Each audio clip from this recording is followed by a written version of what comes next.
What's going on, guys? Welcome back to our channel. It's Kendall. And Bo, your favorite YouTubers here. That's right. In today's video, we're going to talk to you about how to visualize your success and what that means. So let's get into it.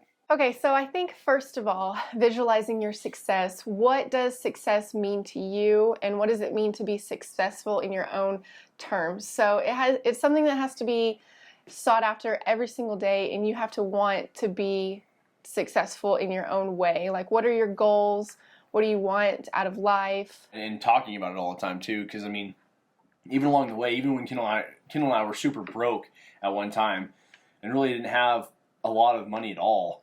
I mean, we visualized it every day of saying like, man, we're gonna have a private jet one day. We're gonna have, our dream home one day. And honestly, at the time, a few years ago, that was kind of like unseeable, I guess, or not able to visualize that all the way.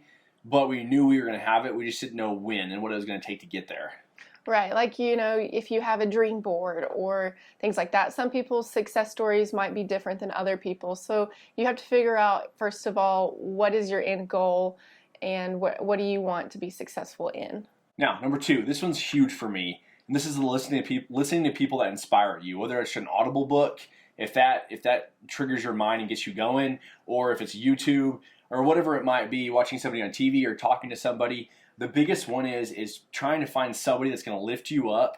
And the easiest thing, instead of trying to go out and find those mentors, is getting on YouTube and listening to them how they did it, and listening to their success story of, if your dream is to be the biggest real estate developer, well, then you go on there and you find a big real estate developer and you look exactly and see what they're doing and mimic that. And then you learn from their failures too, so you don't run into those same problems. If you're looking to be the biggest fashion person, obviously you're going to go on there and you're going to find fashion people that are out there killing it and growing like crazy, and you just follow those steps. I mean, it's really as simple as that, and being consistent and focusing and doing that every day of learning from other people's success and failures is what's going to get you there to help you visualize your own.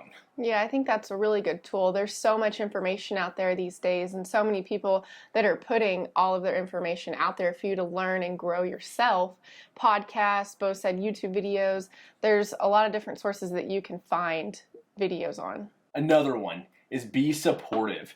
You got to find somebody that supports you. I don't care if that's your mom, your grandma, your brother, your best friend, your friend, whoever it is. You find somebody that believes in you and that can see that vision for you. We'd have a vision out there, and I'd call her and say, hey, oh my gosh, we got to go out and buy this land, and we could do this on it. Or she would call me and say, hey, we should really go out and do this flip house. Like, I just found this flip house, and we supported each other in the idea. And it doesn't have to be just real estate. If I told Kendall tomorrow, I want to go out in the backyard and I want to start a grass farm and sell grass deals to people, she'd say, okay, she might be a little questioned a little bit, in the backyard, but yeah, she would support me in that decision.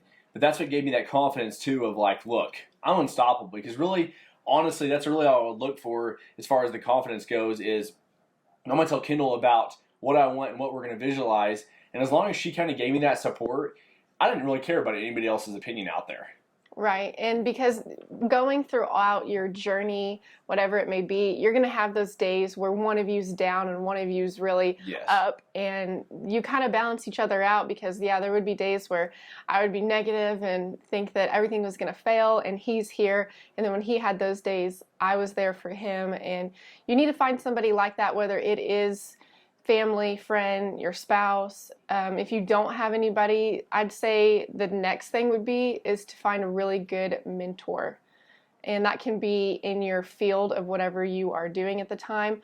But it's somebody to just kind of let you know that, hey, it's going to be okay. I'm going to give you words of advice, tell you things not to do. And they're actually in person, so you don't have to watch, people over videos and stuff like that. Yeah, the mentor is a big one. I mean, that's really, I believe, the success this far in our life, of course, is from our family and friends supporting us. But the biggest one was the mentor, because right whenever I got out of high school, I went out there and I found mentors along the way that I would go talk to every single week. And, I would try to mimic their success, because these guys are talking about millions of dollars they're spending on different projects they're doing.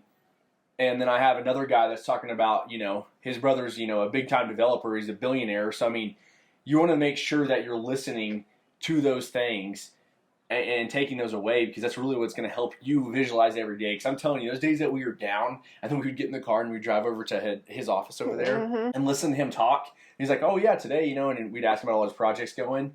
I mean, it's what gave us that spike back in gear. We would leave there, walk in there feeling like we're depressed, we're not going to make it. And then we're walking out there like, oh my gosh, we're going to kill it now. We're back in gear, Kimberly. And we'd be all pumped up again. Yeah, because people learn differently as well, too, and you'll adapt to different things. So having that mentor actually right there in person with you was really good for both of us. And then some of the time, one of us did better off of watching somebody's life on a video. You know, because sometimes watching someone's life on a video of how they built their success may not feel realistic to you in a way. So having that one-on-one contact with a mentor to help you every single day really will change the game. Now, the biggest one of it all, and it sounds crazy because we tell people this all the time, is writing down your goals. You got to write down goals. For some reason, I don't know what it is or what triggers it in your mind, but you always figure out a way to do it. And if you don't have those goals, a lot of people, the reason why you won't write them down is because they hate to see failure. Because you write those goals down and you're like, hey, you know, by the end of the month, or my goal by the end of this year is I want to have, say, 5 units or 10 units or whatever it is. Well, a lot of people won't write that down because they get to the end of the year and they didn't complete that goal. Well, then they're mad at themselves, and it just kind of makes a whole whirlwind of downfall towards that person mentally.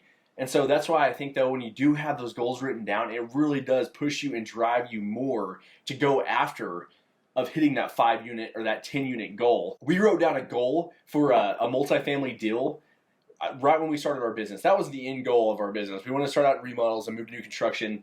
We wrote down this goal to do, it was like a $500,000 project. And honestly, at the time, that was huge. We were like, I don't know how we're going to do that. Well, then the project ended up being a multi-million-dollar project, and it worked. We wrote it down, and we went back and looked at our notebook, and we're like, we bought our land, and we got this thing done and built. I mean, it was the coolest thing ever. Yeah, it really is. And we wrote down the goals, and this was at a time where we didn't really look at them every single day. But then at the end of the year, when we got to check off the goals that we hit, it's the most exciting feeling. And I think I can attest to that because I never wrote down goals. I always thought, well, what's the point of writing them down whenever I can keep them in my head and I already know what I want to do? Well, because I think your goals can change throughout the year, and that you should always have an end goal, weekly, monthly, yearly, because for me, I'm visual, and if you write those goals down, I have to have it somewhere where I have to see it every single day, because I like to check things off. I'm a checklist person, so if you're that way too, if you write them down and you see them in front of you every day, you're going to think about it constantly. Okay, what do I have to do today to get closer to me reaching that goal?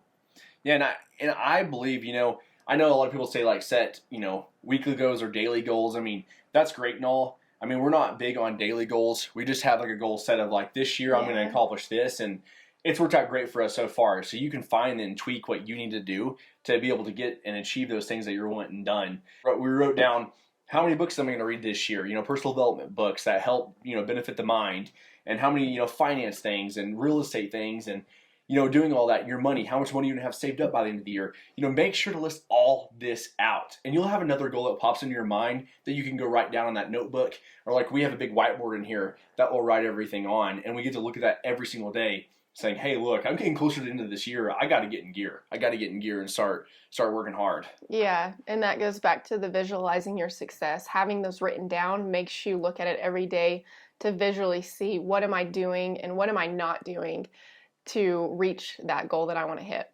That's pretty much it. That's going to show you how to visualize your success or what that actually means. If you just follow those steps and be just consistent and tell yourself every day that you can do it, and don't let go of that dream. Because I'm telling you, that's just the simplest thing. As long as you're visualizing yourself every day where you're going to be, I promise you'll look back and say, wow, I'm very glad I did that, because now I feel like we're to that point now of wow, we've done all those goals all those years, and we're finally there.